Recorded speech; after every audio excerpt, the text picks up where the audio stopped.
A sloth, a donkey, and a curious human. Send a prompt and see what they're doing. One hits record with a question on his mind. Two brothers pick it up, see what they find. Corn takes his time, Herman's got the facts. Back and forth, they never hold back. My weird prompts, come on in, that's where we begin. My weird prompts, glad you're here. This episode was generated using artificial intelligence. Please verify facts. My Weird Prompts is a community-driven initiative exploring how AI can fuel curiosity and uncover the fascinating ways our world works. GPU compute for this podcast is generously provided by Modal. Learn more at modal.com. Herman, I was looking at a pull request yesterday for a new internal tool we are building, and I had this overwhelming sense of déjà vu. I realized the developer had written the logic for the core function, then wrote a fast API endpoint for the web front end, and then, right below it, wrote an almost identical model context protocol tool definition so the AI assistant could actually use it. It felt like watching someone translate a book from English to French, only to immediately translate it back into English for a different reader who speaks the same language. It is this bizarre double maintenance cycle that seems to be the tax we are all paying right now to live in the agentic age. It is not just a minor annoyance, it feels like a fundamental inefficiency in how we are constructing the modern stack. Herman Poppleberry here, and you have hit on my biggest obsession of the month.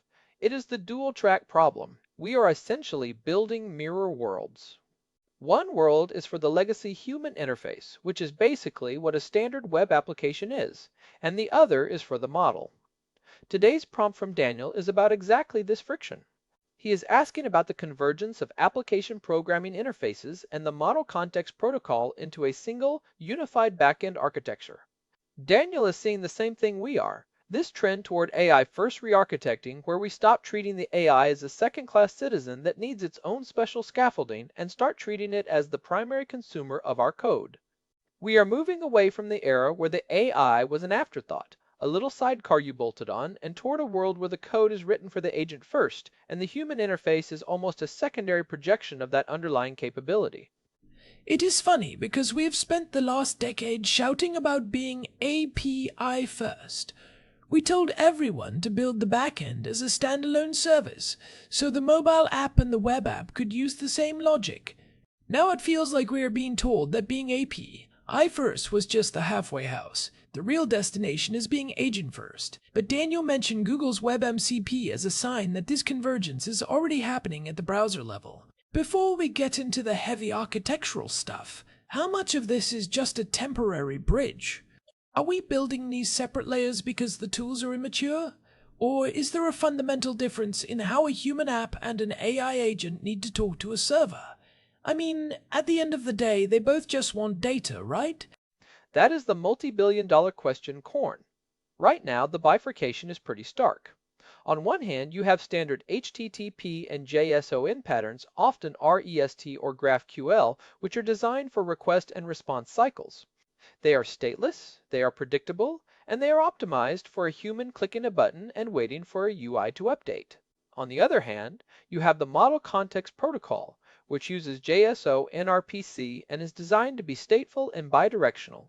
The reason we are hitting a wall with the current scaffolding overhead is that these two patterns do not naturally overlap. When you build a REST API, you are thinking about endpoints, you are thinking about nouns and verbs. When you build an MCP tool, you are thinking about capabilities. You are thinking about what the agent can actually achieve.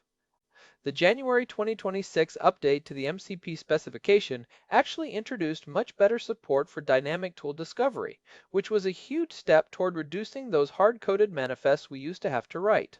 But even with that, the industry benchmark suggests that maintaining that separate layer adds about 15 to 20% overhead to every single feature you develop. That is a massive drain on velocity. 15 to 20% is a massive tax. That is essentially 1 day out of every work week spent just building the plumbing for the AI to understand what you already built for the human.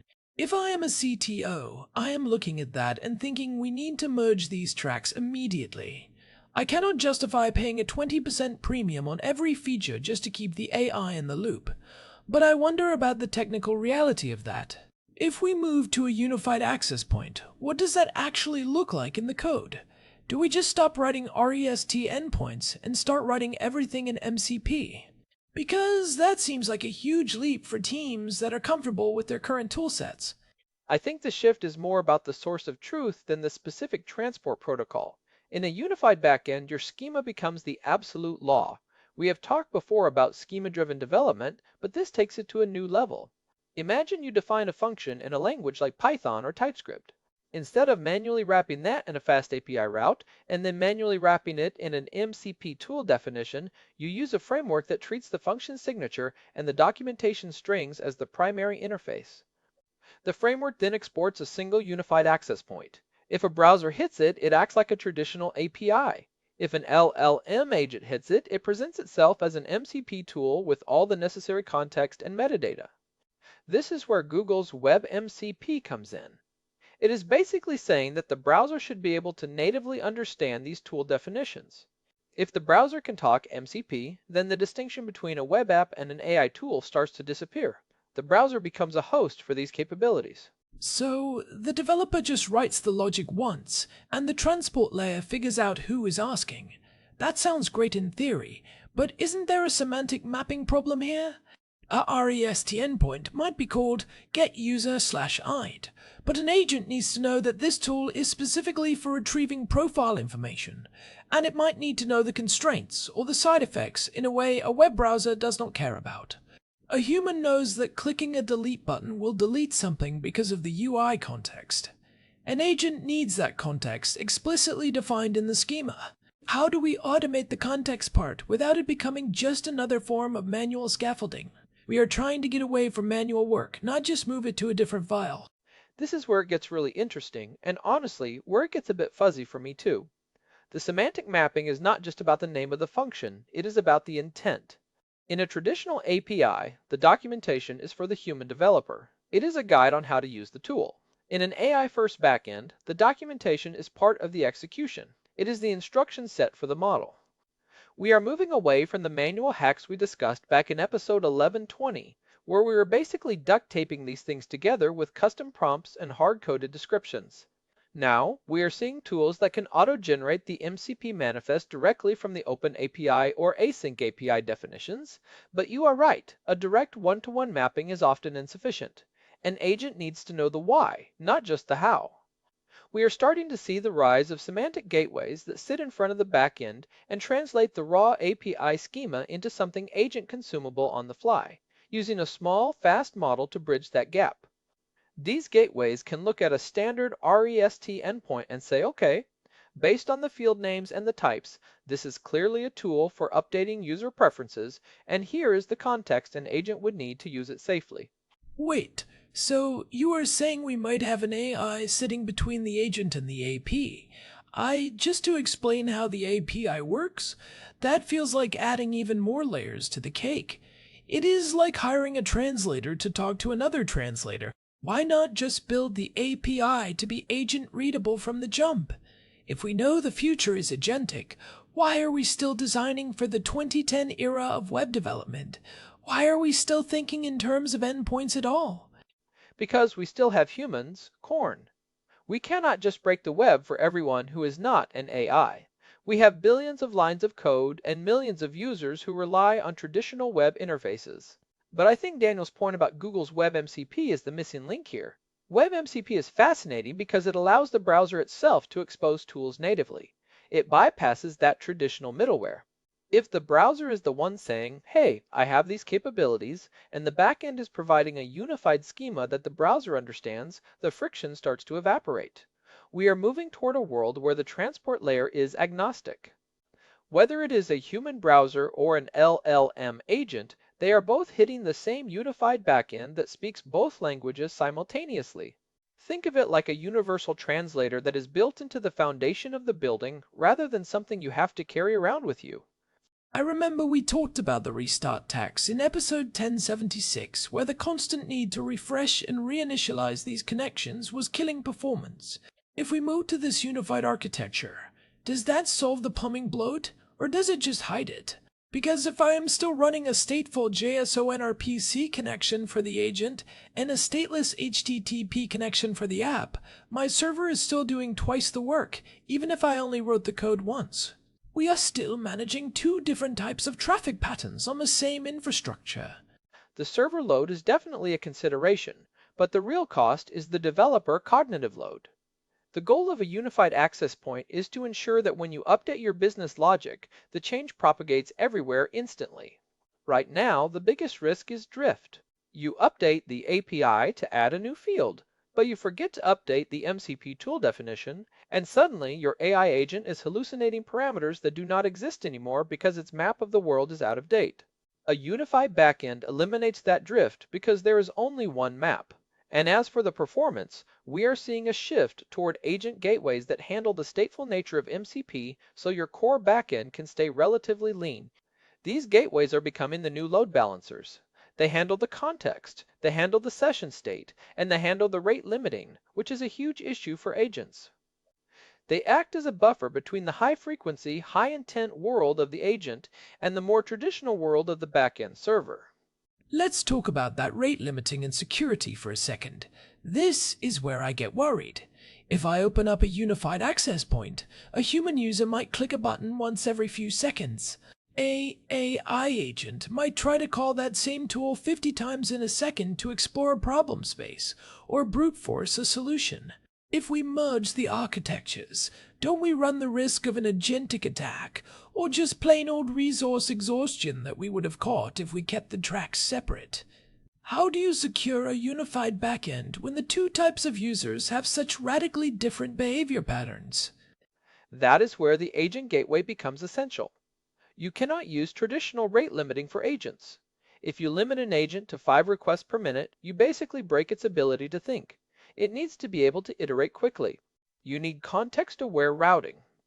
The gateway needs to understand that these 50 calls are part of a single logical task and manage the resource allocation accordingly. It is a completely different way of thinking about traffic.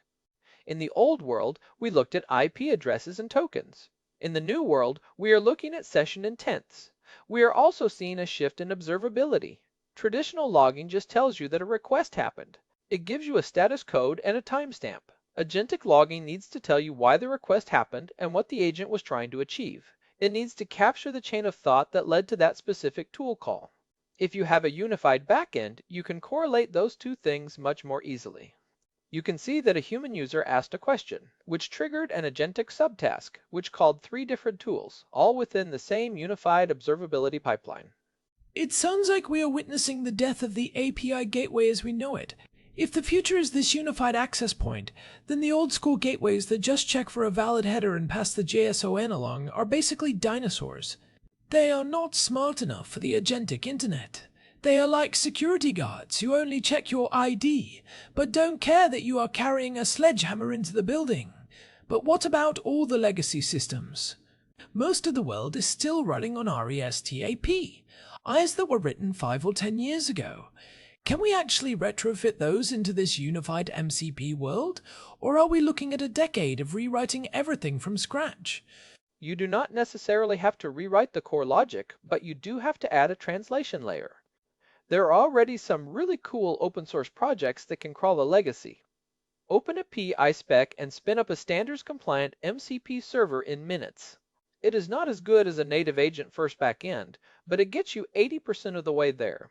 The real challenge is the 20% of cases where the API requires a specific sequence of actions that a human understands implicitly, but an agent gets lost in. For example, a multi-step checkout process that relies on session cookies and specific redirects. An agent might struggle with that if it is just looking at raw endpoints. That is where we see the need for those semantic mapping files I mentioned earlier.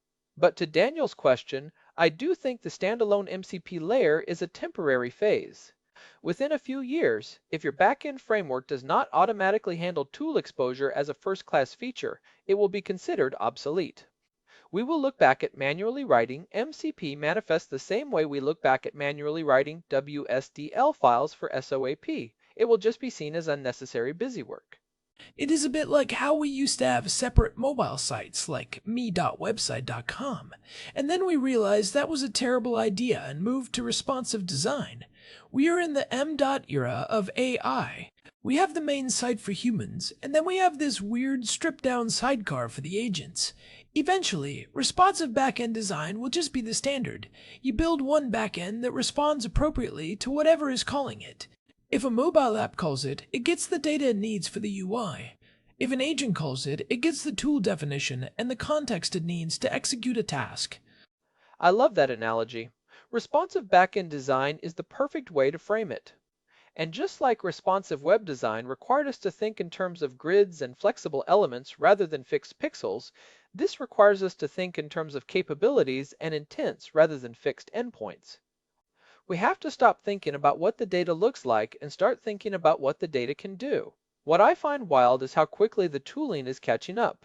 I was looking at a framework last week that uses pedantic models to define the data structures and then uses those same models to generate the tool definitions for Anthropic's Claude, the function calls for Gemini, and the MCP manifests for everything else. It is all happening in the background. The developer just writes a clean, well-typed function with a good docstring, and the framework handles the rest. That is the future of development. So if I am a developer listening to this, and I am currently in the middle of a sprint, building out some new features, what should I actually do? Should I stop building my MCP layer and wait for these unified frameworks to mature, or is there a way to start moving toward this unified architecture right now without throwing away my current work? I don't want to build something today that I have to delete in 6 months. Do not stop, but definitely change your approach. The biggest piece of advice is to be schema first. If your schema is not the absolute source of truth for both your API and your MCP tools, you are building technical debt that will be very painful to pay off later. Use tools that support dual exporting. If you are in the Python ecosystem, look for pedantic to MCP converters. If you are in TypeScript, look at how you can leverage your typebox or Zod schemas to generate these manifests. The goal is to eliminate any manual editing of tool descriptions. If you find yourself typing a description of a function in a JSON file that is separate from the function itself, you are doing it wrong. That description should be in the code, as close to the logic as possible, and the system should pull it out automatically. This ensures that your documentation and your implementation never diverge. It also seems like a good time to start looking at those agent gateways. Even if you are still running separate tracks, putting a gateway in front can help you start collecting the kind of data you will need when you eventually unify them. You need to see how agents are actually interacting with your tools versus how humans are using your app. Are they getting stuck? Are they calling tools in an order you didn't expect? That data is gold for when you finally sit down to design that unified access point. It gives you a roadmap for what capabilities are actually important to the agents. And do not ignore the January 2026 update to the MCP spec. The dynamic discovery features are a game changer. It means you do not have to know every tool an agent might need up front. Your server can say, here is what I can do right now based on the current context of the conversation. It can even suggest tools that the agent didn't know existed. That kind of fluidity is impossible in the old REST model where everything is static. It is why the convergence is inevitable. The old model is just too rigid for the way models actually work. We are moving from a world of static maps to a world of dynamic navigation. It feels like we are moving toward a universal interface. We spent decades trying to get computers to talk to each other using very strict, very brittle protocols. We had to agree on every single bit and byte. Now, we are basically saying, let's just give them a general description of what is possible and let the AI figure out the best way to navigate it. It is a much more organic way of building software, but it also feels a bit terrifying because we are giving up that granular control over exactly how our APIs are consumed. We are trusting the agent to be a good citizen of our system. It is a trade-off for sure. You give up the predictability of a fixed endpoint, but you gain the flexibility of a system that can adapt to needs you did not even anticipate when you wrote the code. That is the heart of the agentic internet. We are not just building tools anymore, we are building environments for agents to inhabit, and in that world, a unified backend isn't just a convenience, it is a requirement for survival. If your system is too hard for an agent to understand, if it requires too much custom scaffolding or has too much friction, the agent will just go somewhere else. It will find a competitor whose tools are easier to use. It is the new SEO. If you aren't agent readable, you don't exist. You can have the best service in the world, the best data, the best logic, but if the agent that is tasked with finding a solution for a user can't figure out how to call your API, you are invisible. That is a pretty powerful incentive for companies to get this right. It is not just about developer efficiency. It is about market reach in an age where agents are the primary interface for discovery and execution. It really is. We are going to look back at this period where we maintained separate API and MCP layers as this incredibly quaint, inefficient era. It will be like explaining to someone why we used to have to carry a separate camera, a separate phone, and a separate device for our music. It all converges eventually. The technology always moves toward the point of least friction. The unified backend is the logical conclusion of the last 20 years of web development. Well, I think we have thoroughly explored the plumbing. It is not the most glamorous part of the AI revolution, but it is definitely the most important if we want any of this stuff to actually work at scale. We have to get the foundations right before we can build the skyscrapers. Daniel, thanks for the prompt. It really forced us to look at where the actual work is happening in the trenches right now. It was a great one. I could talk about schema mapping and agentic gateways for another 3 hours, but I think we have covered the essentials. The shift from manual hacks to standardized unified backends is the big story of 2026. It is the year the plumbing finally caught up to the vision. Before we wrap up, I want to give a big thanks to our producer, Hilbert Flumingtop, for keeping the gears turning behind the scenes and making sure we don't wander too far off into the weeds. And a huge thank you to Modal for providing the GPU credits that power this show. They are doing some incredible work in the serverless infrastructure space, which, funnily enough, is exactly the kind of environment where these unified agentic backends are going to thrive. They provide the flexibility and scale that this new architecture demands. If you found this useful and you want to dive deeper into our archive, you can find all 1187 previous episodes at myweirdprompts.com. We have covered everything from the early days of the Model Context Protocol to the latest developments in agentic gateways and beyond. And if you want to make sure you never miss an episode, search for My Weird Prompts on Telegram. We post there as soon as a new show drops, along with links to the papers and tools we discuss. This has been My Weird Prompts. We will be back soon with more of your questions and our deep dives into the weird, wonderful world of AI.